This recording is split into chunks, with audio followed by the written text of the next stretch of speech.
So, hello everyone, welcome back to my channel Weird Tales. So, today is another query video wherein I'm gonna answer your questions.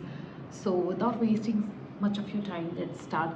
I have noted down some questions that come continuously, that not at more than 2 times. So, the first question is will RBI grade A come this year or B or both? See I am not sure but what the news is circulating, जो news circulate हो रहा है उसके हिसाब से I am thinking कि both will come A and B. And जब से मैंने सुना ए और बी दोनों आएगा मैं तो डबल खुश हो गई कि वैकेंसी ज़्यादा आएगा। So we have higher chances of selection. So देखो कुछ भी आए, अभी इतने कम टाइम में आएगा तो सिलेबस मोर और लेस सेम हो सकता है, सेम होगा, but may be question pattern में डिफर। सो जो भी होगा ग्रेड ए में हमारे लिए थोड़ा सा ईजी ही किया जाएगा। सो लेट्स सी, तैयारी वही रखें आप अपना उसी उसी हिसाब से, but be ready for both. So जो भी आएगा उसमें आई एम होपिंग कि उसमें से एक को ही आप फिल कर सकते हो।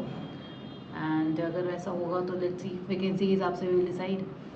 सो the next question up is ma'am does typing speed matters? तो yes, typing speed do matters in descriptive writing. You have to be fast, you have to come close to the word limit, because if you don't go, like if you don't match their word requirement, now they will cut your marks, of course, because you have not described the question in enough words. They want more content from you. And I the question is yes, the answer is yes, you have to be fast, and that will come by practice। वो मैंने type जो होता है ना, note pad type का उन लोग देते हैं करने के लिए, एंड उसमें आपको बार बार स्क्रॉल करना पड़ता है क्वेश्चंस को ऊपर से नीचे देखने के लिए। तो आप पूरा वैसा टाइप का ही प्रैक्टिस कीजिए ताकि आपको आइडिया, आंसर लिखने के लिए भी you have to scroll, answer question देखने के लिए यू हैव टू स्क्रॉल। बहुत ही अच्छा नहीं होता है वो फॉर्मेट, तो आप कंटिन्यूस प्रैक्टिस कीजिए, वरना पहला ही क्वेश्चन इंग्लिश में आपको दिखेगा तो आप पूरा जोन आउट हो जाएंगे क्या करें। और पहला अगर कोई क्वेश्चन वगैरह छूट गया अगर बाई चांस ऐसे कॉन्फिडेंस या कुछ भी, तो बहुत ही कॉन्फिडेंस डाउन हो जाता है। So yes, typing speed do matter. Third question is ma'am how many months do we require to prepare for RBI SEBI if you are very new to the course? 6 months I would say।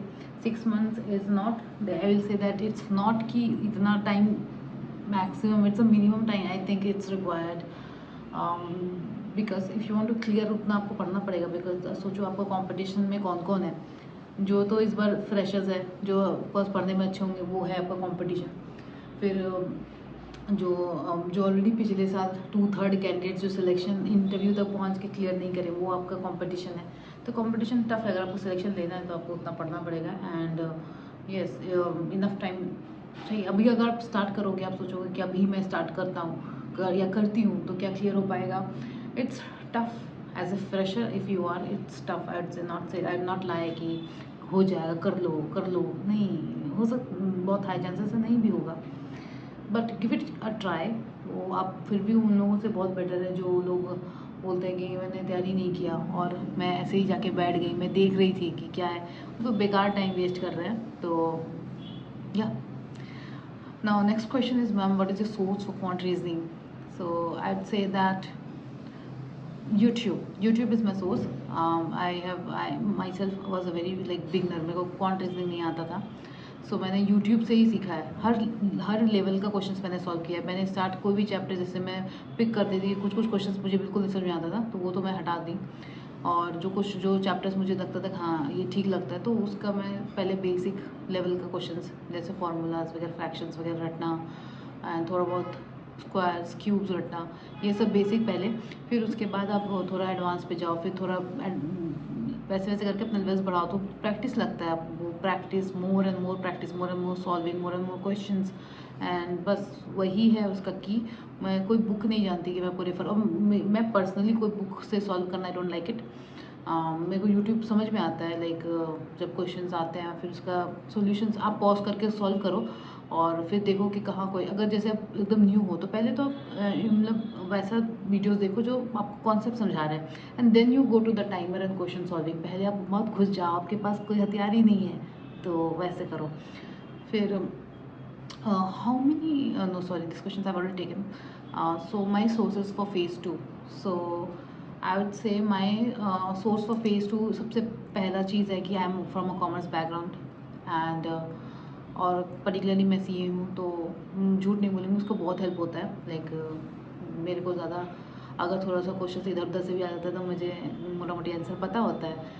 सो वो तो एक benefit है, पर और ऐसा नहीं बोलूँगी कि जो कोर्स मैंने लिया था उसमें सब कुछ कवर्ड था। आई वुड से कि उसमें बहुत कुछ कवर्ड नहीं था, but because of my prior knowledge I could answer those questions as well. So I would like to show you one. So if you're looking for any course for RBI Grade B, you can go for this Olive Board. Olive Board has launched its batch 5 for RBI Grade B, and it has 150 plus live sessions for phase 2 subjects and 75 plus live lessons for phase 1 subjects. It has all the coverage of general awareness, wherein it covers the budget, report, schemes. आपको पता है कि ये कितना important है। phase 1 में भी आजकल इतना ज़्यादा weightage है इसका, and they have 10 plus 10 mock test for phase 1 and 30 mock test for phase 2। उसमें डिस्क्रिप्टिव टेस्ट भी होते हैं विद एक्सपर्ट इवैल्यूएशन, जहाँ पर इवैल्यूएट किया जाता है कि आपका आंसर्स में क्या मिसिंग है, and they will help you write good answers. यहाँ पर अब you can use the code exam to get 51% off, and you can also check कि आपको demo classes they give you for free, and you can see if you register for it, and you can see if you like the course, and then you can judge for yourself whether you want to purchase a course or not. So I hope कि आपने देखा कि courses में क्या क्या included था। अगर आपको पसंद आए और आपको लगे कि आपको useful होगा, then you can view the benefits and सब कुछ अपने से, and then take your judgment. I think that's all for this video, and I hope you have got something from this video. So thank you so much for watching. Have a nice day. Thank you.